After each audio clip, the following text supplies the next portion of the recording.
প্রযুক্তি, শৃঙ্খলা আর চোখ ধাঁধানো উন্নয়নের প্রতীক জাপান। বিশ্বের কোটি কোটি মানুষের কাছে এটি যেন স্বপ্নের দেশ। ঝকঝকে শহর, বুলেট ট্রেন আর রোবট প্রযুক্তি, নিখুঁত জীবনযাত্রা দেখে অনেকেই মনে করেন এখানকার মানুষের জীবনে যেন কোনো কষ্ট নেই। কিন্তু এই চাকচিক্যের আড়ালে লুকিয়ে আছে এক ভিন্ন বাস্তবতা। জাপানের ব্যস্ত শহরগুলোর আলো ঝলমলে রাস্তায় প্রতিদিন লাখো লাখো মানুষ ছুটে চলেন, অথচ তাদের অনেকেরই ভেতরে ভেতরে লড়ছেন একাকিত্ব, মানসিক চাপ আর কর্মজীবনের অসহনীয় প্রতিযোগিতার সঙ্গে। এমনও মানুষ আছেন যারা দিনের পর দিন কারো সঙ্গে একটি কথাও বলেন না।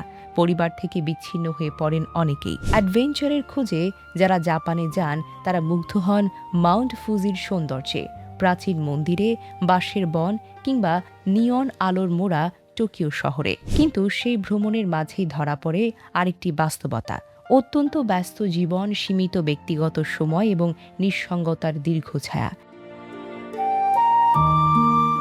বিশেষজ্ঞদের মতে অতিরিক্ত কাজের চাপ, সামাজিক প্রত্যাশা এবং একা বসবাসের প্রবণতা অনেক মানুষের মানসিক স্বাস্থ্যের উপর গভীরভাবে প্রভাব ফেলে। তাই বাহ্যিক উন্নয়ন সবসময় মানুষের সুখের নিশ্চয়তা দেয় না।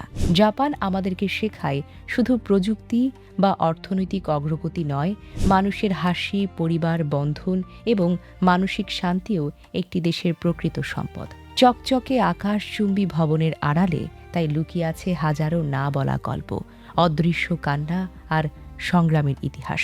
জাপান শুধু বিস্ময়ের দেশ না, এটি আমাদের মনে করিয়ে দেয় প্রতিটি উজ্জ্বল আলোর পেছনেও কখনো কখনো গভীর অন্ধকার লুকিয়ে থাকতে পারে।